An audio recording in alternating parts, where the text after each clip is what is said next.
Bismillahirrahmanirrahim. Assalamualaikum warahmatullahi wabarakatuh.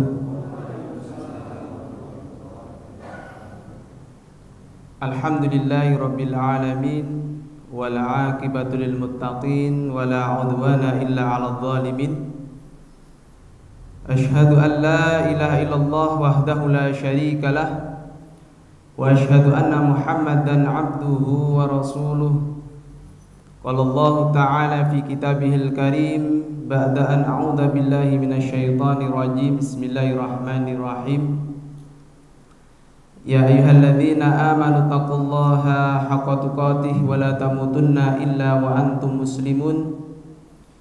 Wa qala Rasulullah sallallahu alaihi wasallam fa inna asdaqal hadithi kitabullah wa khairal hadi hadi Muhammad sallallahu alaihi wasallam wa sharral umuri muhdatsatuha fa inna kulla muhdatsatin bid'ah wa kulla bid'atin dhalalah, amma ba'du. Ma'asyiral muslimin rahimakumullah, jamaah salat maghrib yang semoga dimuliakan Allah Subhanahu wa taala. Bapak-bapak, ibu-ibu, saudara-saudara kaum muslimin muslimat, marilah kita senantiasa memanjatkan puji syukur kepada Allah Subhanahu wa taala.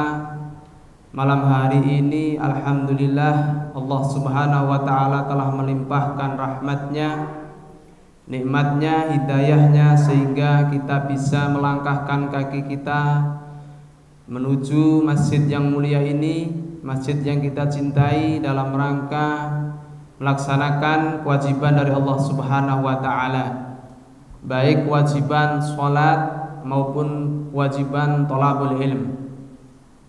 Bapak-bapak, ibu-ibu yang dimuliakan Allah Subhanahu wa taala, tak lupa sholawat serta salam semoga selalu tercurahkan kepada junjungan kita Nabi Agung Muhammad sallallahu alaihi wasallam, serta pada keluarganya, sahabatnya, dan orang-orang yang berpegang teguh dengan ajaran-ajarannya. Bapak-bapak, ibu-ibu yang dimuliakan Allah Subhanahu wa taala, di pertemuan kemarin kita telah membahas kehidupan awal di Madinah.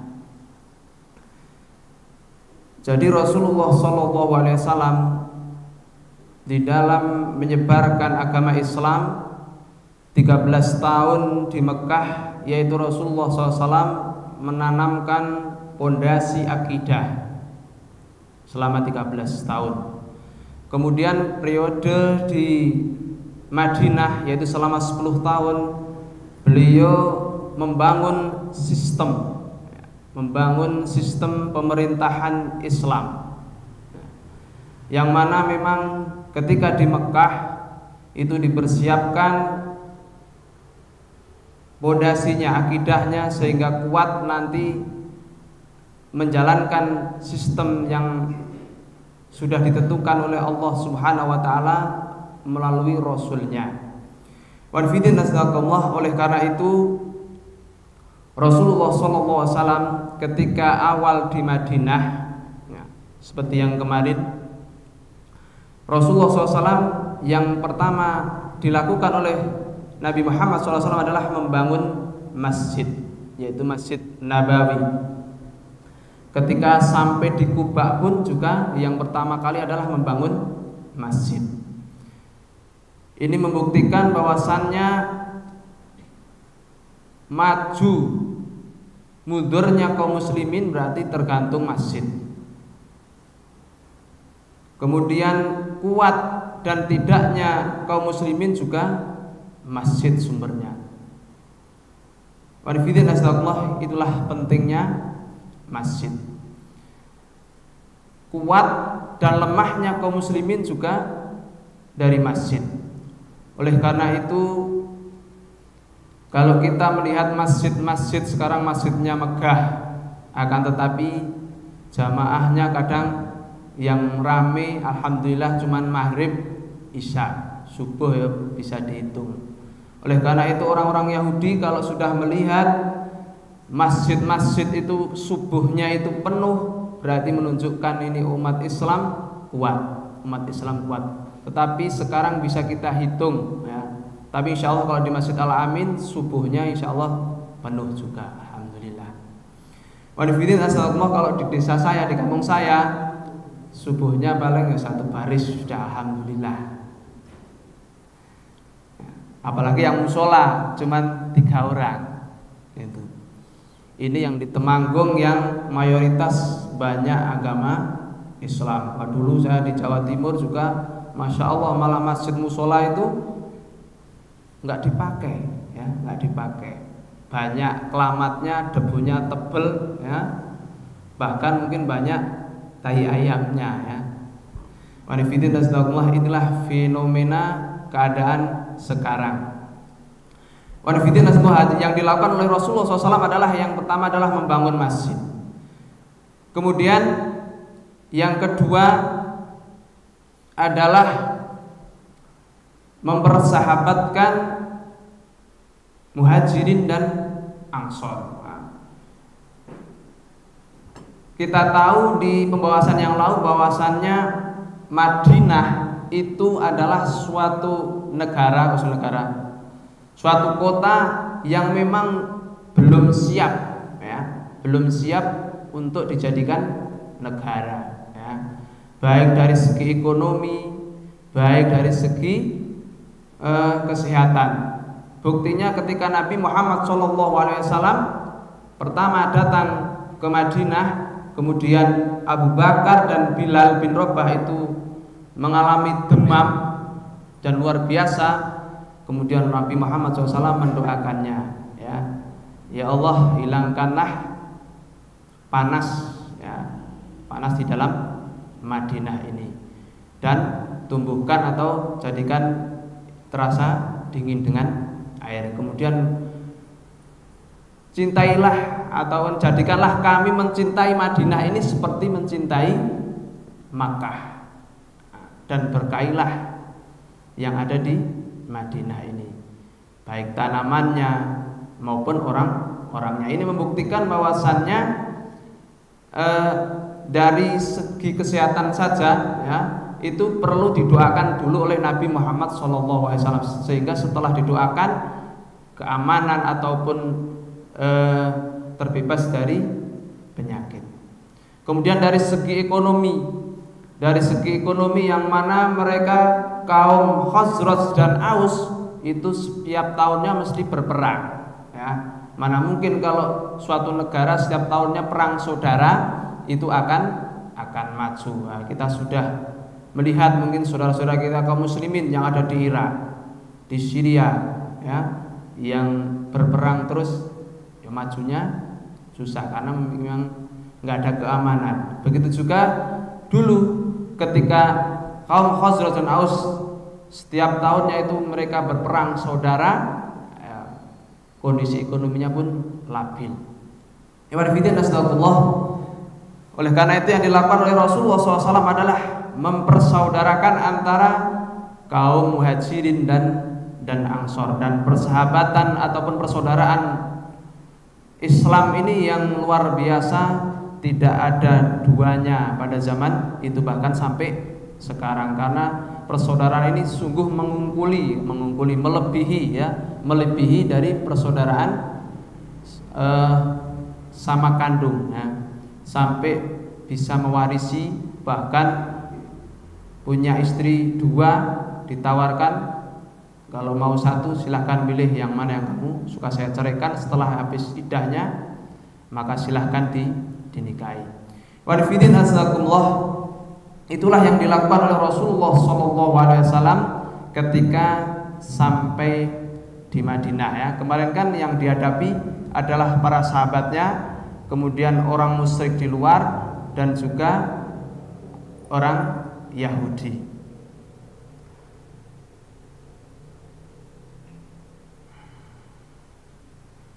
Maka setelah mempersaudarakan, nah, kemarin yang terakhir ini belum sempat menyampaikan karena waktunya sudah isya, ya. Setelah dipersaudarakan, maka Rasulullah SAW juga mengadakan perjanjian antara kaum muslimin itu sendiri, ya. Jadi nanti sebelum ada perjanjian dengan Yahudi, Rasulullah SAW sudah mengikat perjanjian antara kaum muslimin. Nah, biasanya orang-orang Zionis atau orang-orang yang disetir oleh Zionis atau orang-orang yang Islam fobia ya, untuk menggemborkan toleransi, tapi toleransi yang salah, itu justru menceritakan tentang perjanjian dengan orang Yahudi. Padahal sebelum perjanjian dengan orang Yahudi, Rasulullah SAW sudah mengikat perjanjian antara kaum muslimin dulu ya. Kaum muslimin sudah ukhuwahnya kuat, baru dengan kaum Yahudi. Nah, yang pertama, perjanjian yang pertama isinya adalah mereka adalah umat yang satu. Jadi kaum muslimin antara Muhajirin dan Ansor itu adalah umat yang satu, tidak ada duanya. Wah, disebut inklusif ya nggak apa-apa, memang ada ya. Jadi umat yang lainnya tidak termasuk. Kemudian yang kedua, Muhajirin dengan adat kebiasaan mereka harus saling kerjasama dalam menerima atau membayar tebusan. Begitu juga Ansor dengan cara ma'ruf dan adil ya. Jadi kalau ada yang ditahan, maka harus membayar tebusan dengan cara kerjasama. Kemudian yang ketiga, orang-orang mukmin tidak boleh meninggalkan orang yang menanggung beban hidup di antara sesama mereka dengan memberinya dengan cara ma'ruf dan membayar tebusan. Ini tentang masalah tebusan. Yang keempat, orang mukmin harus melawan kezaliman. Jadi orang-orang Islam, orang mukmin harus melawan kezaliman kalau ada kezaliman. Yang kelima, secara bersama mereka harus melawan kezaliman sekalipun anak dari mereka ya. Jadi kalau anaknya berbuat zalim, tetap harus diperingatkan, harus dilawan ya. Jangan sampai terbalik sama anaknya sendiri, sama keluarga sendiri. Untuk menegakkan keadilan, untuk menegakkan kezaliman, memerangi kezaliman itu canggung, izin ya. Tapi tidak, ini perjanjiannya harus. Kemudian yang keenam, seorang mukmin tidak boleh membunuh mukmin yang lainnya karena membela orang kafir ya. Jadi orang mukmin tidak boleh membunuh mukmin yang lainnya karena untuk membela orang kafir, walaupun orang kafir itu adalah termasuk kerabatnya ya. Tapi sekarang kadang terbalik ya, zaman sekarang ya. Mereka rela tidak membunuh, mungkin memfitnah ya, menghina saudara kaum muslimin demi untuk membela orang kafir, bahkan bangga, saya membanggakan ya. Mungkin kalau dulu pas zamannya Ahok itu malah banyak banget orang muslim yang membanggakan kepemimpinannya. Ini kalau perjanjian dulu ini di zaman Nabi ini nggak boleh ya. Kemudian yang ketujuh, jaminan Allah adalah satu, sekalipun orang yang paling lemah di antara mereka juga berhak mendapat perlindungan ya. Jadi orang lemah itu dapat perlindungan dari sama kaum muslimin karena jaminan Allah adalah satu. Yang kesembilan, jika ada orang Yahudi mengikuti kita, maka mereka berhak mendapatkan pertolongan dari kita dan persamaan hak, tidak boleh dizalimi ya. Ini yang namanya toleransi. Jadi kalau ada orang Yahudi mengikuti kaum muslimin, istilahnya mau menyepakati dengan kaum muslimin, maka berhak mendapatkan pertolongan dan tidak boleh dizalimi. Kemudian yang keempat, perdamaian yang dikukuhkan kaum mukmin harus satu. Yang 11, sebagian kaum mukminin harus menampung mukmin yang lainnya. Jadi kaum mukmin dengan mukmin yang lainnya harus menampung ya, harus menolong. Yang 12, orang musyrik tidak boleh melindungi harta kaum Quraisy dan tidak boleh merintangi kaum mukmin ya. Jadi kaum musyrik juga tidak boleh melindungi harta kaum Quraisy dan juga tidak boleh merintangi kaum mukmin. Yang ke-13, siapapun yang membunuh kaum mukmin harus mendapatkan hukuman setimpal. Yang ke-14, semua kaum mukmin harus bangkit untuk membela. Yang ke-15, kaum mukmin tidak boleh membantu dan menampung kaum jahat. Jadi kaum mukminin tidak boleh membantu ataupun menampung kaum yang jahat. Yang ke-16, perkara apapun yang kalian perselisihkan harus kembali pada Allah dan Rasul-Nya. Ini adalah perjanjian yang dilakukan oleh Rasulullah SAW terhadap sesama kaum muslimin. Ketika kaum muslimin sudah mengikat perjanjiannya, mereka sudah satu, sudah sepakat, baru Rasulullah SAW mengadakan perjanjian dengan orang-orang Yahudi yang ada di Madinah. Ya. Ini. Jadi orang-orang Yahudi di Madinah sebenarnya membenci Rasulullah SAW. Ya. Akan tetapi karena yang mengatur pemerintahan istilahnya ya, mengatur itu adalah Rasulullah ya, dan yang mengatur menjalankan peraturan itu adalah kaum muslimin ya, dan yang paling banyak adalah kaum muslimin, maka mereka tidak berani. Oleh karena itu Rasulullah SAW datang kepada orang Yahudi ya, menawarkan perjanjian ya, menawarkan perjanjian, ya, perjanjian damai ya. Isi perjanjiannya adalah yang pertama, orang-orang Yahudi Bani Auf adalah satu umat dengan orang-orang mukmin. Nah, ini ada orang yang memelesetkan ya, mungkin dia baca sejarah sebagai dalil mungkin semua agama sama atau dalil toleransi.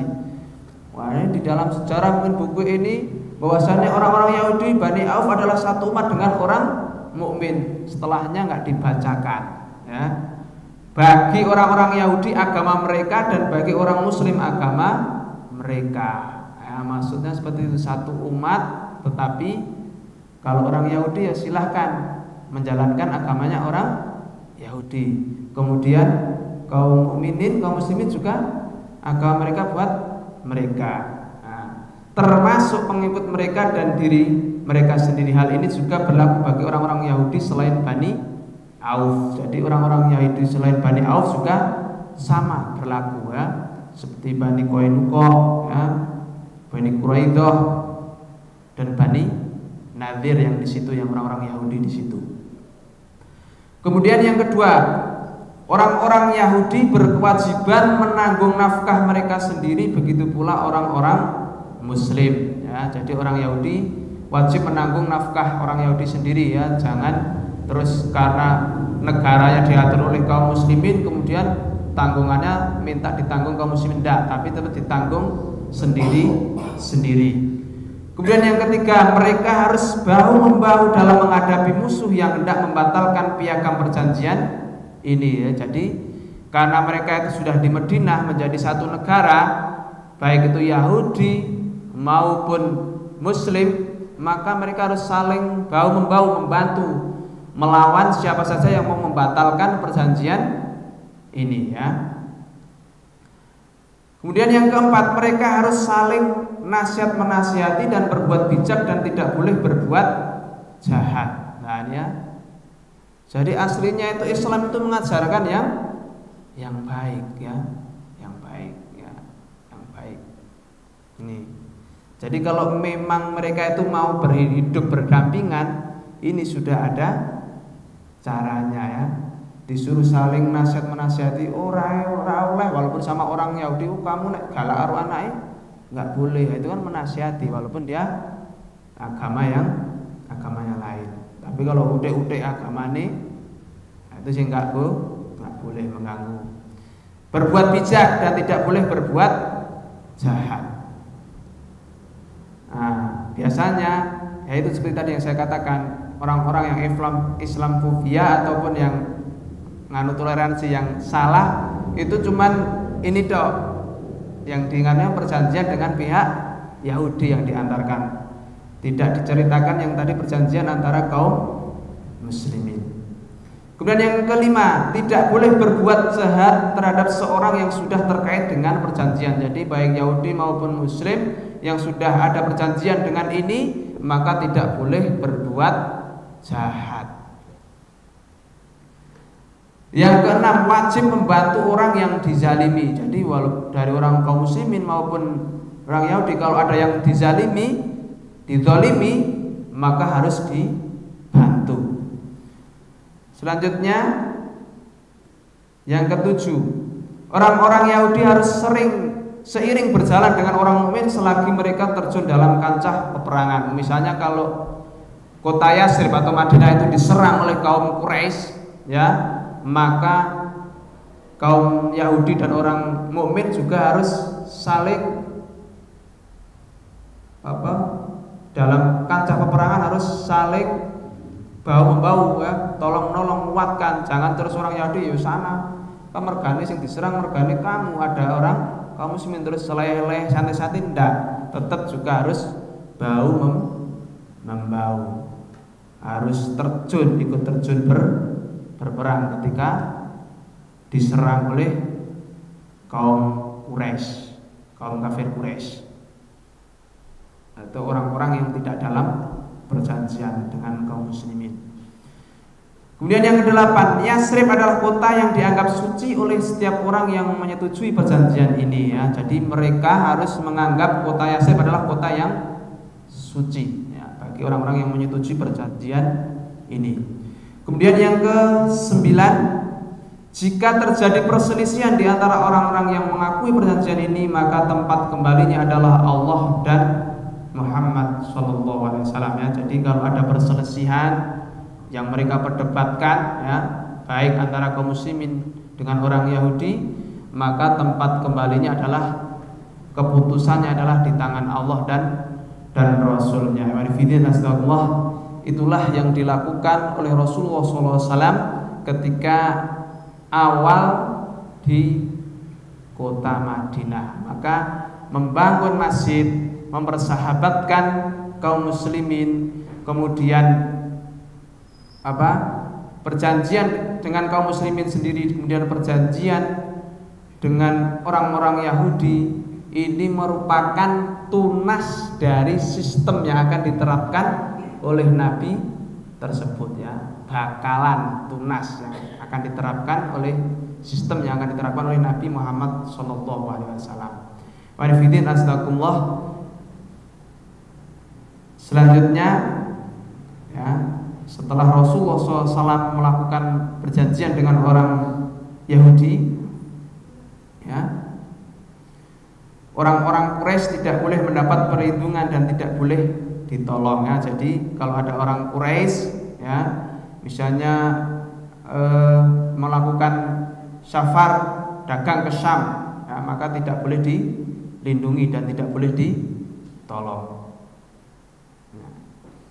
Mereka harus tolong menolong dalam menghadapi orang yang hendak menyerang Yatsrib ataupun Madinah. Ini yang harus dilakukan orang-orang Yahudi, ya, dalam perjanjian bersama Rasulullah SAW. Kemudian yang terakhir adalah perjanjian ini tidak boleh dilanggar kecuali dia orang zalim ataupun jahat. Jadi yang berani melanggar perjanjian ini adalah orang yang zalim ataupun orang yang jahat, ya. Ada selanjutnya adalah pengorbanan yang menuntut pengorbanan nyawa, ya.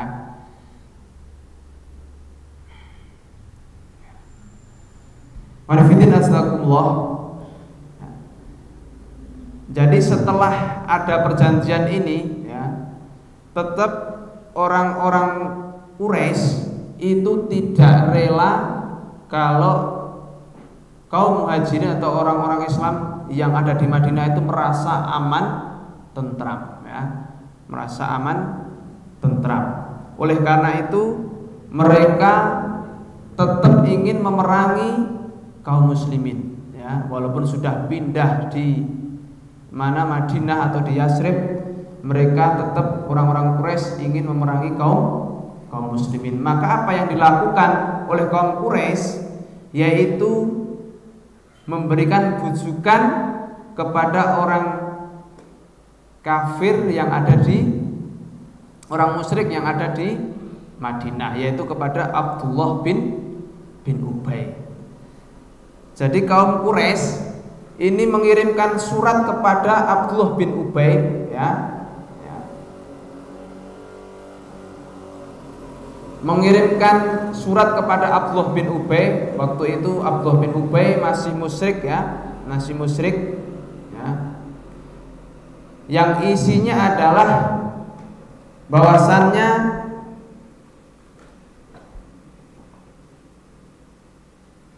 orang-orang Quraisy meminta kepada Abdullah bin Ubay untuk memerangi kaum muslimin ya.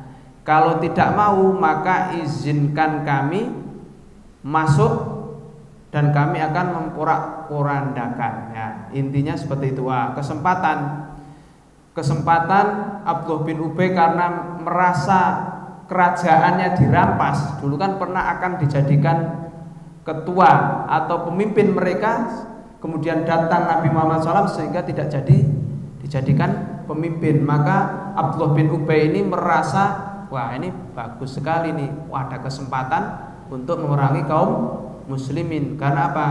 Karena orang-orang Quraisy ini membujuk Abdullah bin Ubay agar kaum musyrik yang ada di Madinah untuk membantu orang-orang Quraisy di dalam memerangi kaum muslimin. Wah, ini kesempatan. Sehingga Abdullah bin Ubay membacakan isi surat kepada rekan-rekan musyriknya dengan semangat, dan mereka sudah bergegas ataupun sudah bersemangat untuk memerangi kaum muslimin, untuk membantu orang-orang Quraisy. Akan tetapi setelah surat itu dibacakan ya, Nabi Muhammad SAW tahu. Kemudian mendatangi Abdullah bin Ubay dan memperingatkan, apakah kamu ingin membinasakan saudara-saudara kamu, anak-anak kamu, istri-istri kamu sendiri ya. Kalau nanti diserang oleh Quraisy, otomatis kan saudara-saudaranya Abdullah bin Ubay, baik yang masih musyrik maupun yang masuk Islam ya, berarti kan kalau kabilahnya kan berarti kan masih saudaranya, nanti kan dihabisi oleh Quraisy. Sehingga Abdullah bin Ubay ciut nyalinya nggak jadi ya, nggak jadi. Akan tetapi Abdullah bin Ubay tetap masih mengadakan kontak hubungan dengan orang Quraisy. Akan tetapi niatnya untuk memerangi sudah nggak jadi, dipatahkan oleh Nabi Muhammad SAW. Semangatnya nggak jadi untuk memerangi kaum muslimin. Kemudian yang kedua yaitu tekad untuk melawan perlawanan ya. Ini adalah ceritanya Sa'ad bin Mu'ad pergi ke Mekah untuk umroh ya.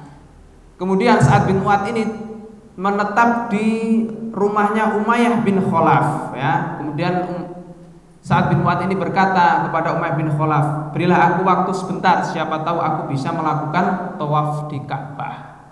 Ketika siang hari Sa'ad bin Mu'ad ini ya pergi bersama Umayyah bin Khalaf melakukan tawaf. Ketika tawaf bertemu dengan Abu Jahal. Abu Jahal berkata, wahai Umayyah, bukankah kamu itu berani, aman kalau tawaf sendiri tidak ada temannya? Itu siapa? Oh ini Sa'ad bin Mu'ad ya. Terus Abu Jahal berkata kepada Sa'ad bin Mu'ad, kalau bukan Umayyah ya, kamu sudah saya habisi gitu. Wah, langsung Sa'ad bin Mu'ad berkata, kalau kamu berani menghalangi, maka pembalasanku lebih dahsyat nanti ya. Maksudnya nanti ketika dia melakukan perdagangan, maka akan dibalas oleh Sa'ad bin Mu'ad dengan pembalasan yang lebih keras kalau sampai berani menghalangi Sa'ad bin Mu'ad umroh ya. Makanya dinamakan tekad untuk melaksanakan perlawanan. Kemudian yang ketiga, Quraisy meneror Muhajirin. Wah, ketika di Mekah, Quraisy saja masih berani meneror. Mereka mengirim tentara pasukan berkuda ke Madinah, ke Yatsrib. Kemudian menemui kaum muslimin, kemudian berkata kepada kaum muslimin, wahai kaum muslimin, kamu jangan senang dulu. Jangan bangga dulu kamu bisa pergi ke sini ya. Jangan merasa aman dulu. Akan kami benamkan kamu bersama tanaman-tanamanmu, bersama istri-istri kamu, bersama anak-anakmu. Wah, ini di depan kaum muslimin seperti itu. Neror kan, meden-medeni. Wah. Dan perkataan mereka ini oleh kaum muslimin tidak dianggap remeh. Ya memang iya ya.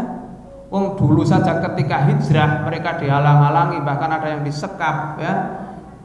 Sebelum hijrah, apalagi ketika hijrah saja harta mereka dirampas ya, dihalang-halangi, disiksa.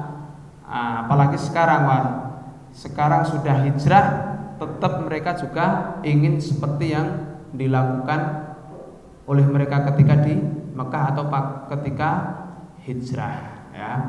Yaitu dengan meneror, jangan kamu santai-santai, jangan seneng-seneng, kami juga tetap akan memerangi kamu ya, akan memerangi kamu. Oleh karena itu perkataan mereka itu membuat mereka tidak bisa tidur ya, tidak bisa tidur. Bahkan Nabi Muhammad SAW sesampainya di Madinah itu setiap malamnya nggak bisa tidur, sampai Rasul berkata, coba ada yang bisa jaga di sisi saya ya. Sehingga Sa'ad bin Abi Waqqas itu datang di sisi Nabi, kemudian menjaga Nabi Muhammad SAW baru bisa tidur ya, baru bisa tidur. Karena apa? Walaupun sudah berhijrah, tapi belum tentu Nabi Muhammad SAW itu aman ya, aman karena memang banyak orang yang mengincarnya. Sampai turun ayat bahwasannya Allah Subhanahu wa taala yang akan menjaganya, baru Rasulullah SAW menyuruh para sahabatnya untuk pergi, gak usah jaga lagi karena saya sudah dijaga oleh Allah Subhanahu wa taala. Wa nafidin nasdakumullah, itulah yang dilakukan Quraisy ya dalam meneror kaum Muhajirin. Kemudian yang keempat yaitu izin untuk berperang ya. Karena Nabi Muhammad SAW dan kaum muslimin itu diteror terus, ditekan terus, maka Rasulullah SAW diizinkan berperang. Kalau dulu di Mekah, kenapa nggak melawan? Pertama, memang nggak punya kekuatan, kaum muslimin sedikit, dan juga belum diizinkan oleh Allah. Kalaupun diizinkan, yaitu tadi belum punya kekuatan. Nah, sekarang di Madinah Rasulullah SAW dan kaum muslimin sudah diizinkan oleh Allah Subhanahu wa taala untuk berperang, untuk melawan kezaliman. Nah, biasanya orang-orang yang Islamfobia ya itu justru menceritakan ketika di Mekah terus, atau menceritakan ketika Nabi diberui tai unta, ataupun ketika diludahi oleh kaum Yahudi tidak melawan. Ada syariatnya untuk melawan kezaliman, dan ini yang paling ditakuti oleh orang-orang kafir, oleh orang-orang Zionis ya. Kalau kaum muslimin itu membahas tentang pelajaran jihad ataupun perang, makanya kalau ada unit jihad itu mungkin teroris, karena memang takut. Karena apa? Jihad itu adalah, perang itu adalah untuk membela diri ya. Kalau kaum muslimin itu sudah mempunyai kekuatan untuk membela diri, itu berbahaya bagi orang kafir. Akan tetapi di negara kita itu digemborkan lewat saudara-saudara kaum muslimin kita, sehingga kita malah justru perang sesama kaum muslimin, istilahnya saling bantah membantah. Sebenarnya itu dihembus-hembuskan oleh orang Zionis, oleh orang kafir yang tidak suka dengan orang Islam. Yaitu surat Al-Hajj ayat 39, udzina lil ladzina yuqataluna bi annahum dzulimu wa innallaha 'ala nasrihim laqadir. Udzina lil ladzina yuqataluna ya. Telah diizinkan bagi orang-orang yang yuqataluna, yang diperangi, bi annahum dzulimu, karena mereka itu dizalimi. Jadi kaum muslimin selama di Mekah itu dizalimi, bahkan ketika hijrah dizalimi, harta mereka dirampas ya. Kemudian mau ibadah juga disiksa, berarti kan dizalimi, diperangi ya. Bahkan Nabi kan diperangi, mau dibunuh, diperangi. Maka sekarang udzina lil ladzina yuqataluna bi annahum dzulimu wa innallaha 'ala nasrihim laqadir, diizinkan untuk memerangi orang-orang yang berbuat zalim, yang telah memerangi kalian. Nah, makanya kalau kita dizalimi ya, diperangi, maka berarti suatu saat nanti kalau kita diserang oleh kaum kafir, itu sudah ada izinnya kita untuk melawan ya, ataupun berperang. Wa innallaha 'ala nasrihim laqadir, dan sesungguhnya Allah adalah Maha Kuasa untuk menolong mereka, menolong kaum muslimin. Wa nifidin astaghfirullah, maka setelah diizinkan berperang, maka apa yang dilakukan oleh Rasulullah SAW untuk menghadapi teror-teror kaum Quraisy itu, ya? Yang pertama yang dilakukan oleh Nabi Muhammad SAW adalah mengadakan perjanjian atau tidak saling menyerang dengan beberapa kabilah yang berdekatan dengan jalur perdagangan, ya. Jadi ada kabilah-kabilah yang dekat dengan jalur perdagangan, diajak berjanji atau diajak perjanjian agar saling menjaga, tidak saling menghalangi dan tidak saling menyerang. Di antara adalah kaum Juhainah, yang mana Juhainah adalah jaraknya 3 marhalah dari Madinah. 3 marhalah itu, 1 marhalah itu perjalanan 1 hari kalau jalan kaki. 1 hari berarti perjalanan 3 hari kalau dari Madinah, ya. Kaum Juhainah, dan juga tadi yang dengan kaum Yahudi, ya. Ini yang dilakukan oleh Rasulullah SAW. Kemudian yang ketiga, mengirim beberapa kelompok utusan secara terus-menerus dan bergiliran ke jalur perdagangan. Nah, ini jadi Nabi SAW mengirim beberapa kelompok utusan pasukan untuk berperang atau merampas di jalur perdagangan orang-orang Quraisy, yang kafilah dagang orang Quraisy, maka akan diperangi, akan dibalas, ya, karena dulu telah merampas hartanya kaum muslimin. Wah, itu kan merampas, itu dalilnya tadi, ya, untuk membalas orang yang telah berbuat zalim, telah diizinkan, ya. Maka yang dilakukan oleh Rasulullah seperti itu. Nah, ini satuan-satuan pasukan sebelum perang Badar, ya. Jadi Rasulullah SAW sebelum perang Badar atau untuk melakukan 2 misi tadi, ya, yang pertama melakukan perjanjian, kemudian yang kedua ini mengirim pasukan-pasukan perang ini, yang dilakukan Rasulullah SAW adalah menggiatkan kegiatan militer. Itu istilahnya iqdad, ya, iqdad, menunjukkan kekuatan. Nah, kalau sekarang ini kaum muslimin kan nggak punya kekuatan, makanya kalau ulama-ulamanya diteror ataupun ditangkap, ya nggak bisa melawan, memang nggak punya kekuatan, ya. Nah, nggak kekuatan. Kalau mempunyai kekuatan, nah, sudah dibuktikan, mungkin ngaji gini saja sudah ditakuti, sudah dicurigai, padahal ngaji, ya, padahal ngaji, ya. Yang dilakukan Rasulullah SAW adalah membangun kekuatan, ya, kegiatan militernya ditampakkan, sehingga apa? Sehingga supaya membuat orang-orang kafir ataupun orang-orang musyrik yang ada di Madinah itu bahwasannya orang muslim atau kaum muslimin itu tidak lemah seperti dulu di Mekah. Kemudian juga untuk menampakkan kepada orang-orang Yahudi bahwasannya kaum muslimin itu kuat, berani, ya, tidak diremehkan lagi, ya. Itu yang dilakukan oleh Rasulullah SAW. Kemudian setelah itu baru Rasulullah SAW mengirim pasukan-pasukan. Yang pertama, pengiriman pasukan ke Siful Bahar pada 1 Ramadan tahun 1 Hijriah dipimpin oleh Hamzah bin Abdul Muthalib bersama 30 orang muhajirin. Jadi ini sebelum perang Badar, Nabi Muhammad SAW itu sudah mengirim pasukan, ya, untuk menghadang kafilah dagang Abu Jahal bin Hisham yang kembali dari Syam bersama 300 orang. Ini.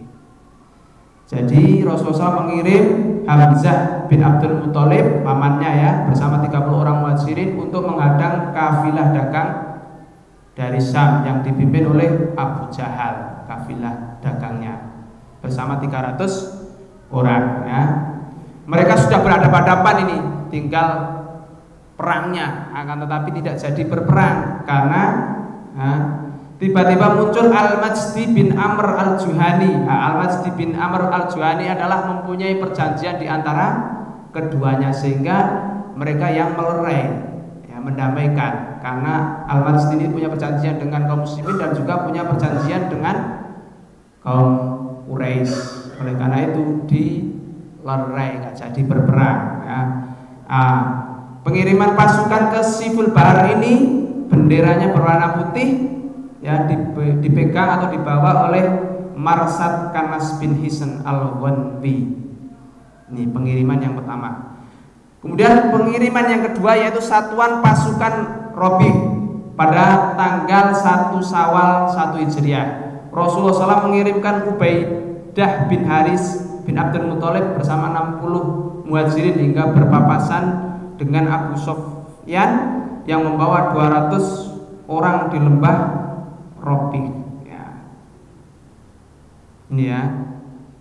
Ini sudah panah-panahan malah ini, tapi enggak jadi berperang ya, enggak jadi berperang juga. Kemudian Al-Miqdad dan Utbah bin Ghazwah itu bergabung dengan kaum muslimin. Tadinya berangkat dari Mekah atau bersama rombongannya Abu Sufyan, akan tetapi ketika berpapasan dengan kaum muslimin mereka masuk Islam ya, karena mereka ikutnya itu sebenarnya pengen ke Madinah ya. Pembawa benderanya adalah Mistah bin Utsatsah ya. Kemudian yang ketiga adalah satuan pasukan ke Al-Kharar pada bulan Zulqa'dah 1 Hijriah. Rasulullah SAW mengirimkan Sa'ad bin Abi Waqqas bersama 20 orang untuk menghadang kafilah dagang Quraisy. Pembawa bendera adalah Miqdad bin Amr. Di Al-Kharar ini juga tidak terjadi karena apa? Sudah keburu lewat di lembah Kharar ini ya. Ketika Sa'ad bin Abi Waqqas sampai sana, ternyata kafilah dagangnya sudah lewat, nggak jadi. Kemudian yang keempat yaitu perang Abwa atau Waddan pada bulan Safar 2 Hijriah. Rasulullah SAW pergi sendiri. Kalau ini langsung dipimpin oleh Rasulullah SAW ya. Setelah mengangkat wakil di Madinah Sa'ad bin Ubadah. Jadi ketika Rasulullah SAW itu pergi ikut ya dalam perang ini ya, Madinah disuruh megang Sa'ad bin Ubadah, diwakili oleh Sa'ad bin Ubadah. Beliau bersama 70 orang muhajirin. Dalam perang ini Nabi bertemu dengan Amr bin Mahsi, pemimpin Bani Dhamrah, dan mengadakan perjanjian dengan Bani Dhamrah ya. Jadi perang ini ya juga tidak jadi karena Rasulullah SAW juga tidak menemui, sudah lewat ya, kafilah dagangnya juga sudah lewat, sehingga beliau malah bertemu dengan Amr bin Mahsi, pemimpin Bani Dhamrah, kemudian mengadakan perjanjian dengan Bani Dhamrah ya. Yang kelima yaitu perang Bu'ats pada bulan Rabiul Awal 2 Hijriah. Rasulullah SAW bersama 100 orang, ini juga dipimpin langsung oleh Rasulullah SAW bersama 100 orang, yaitu menghadang kafilah dagang yang dipimpin Umayyah bin Khalaf bersama 100 orang Quraisy dan 2.500 unta. Wah, ini kalau jadi berperang banyak ini ya, 2.500 unta kalau menang ya hasil rampasannya ya.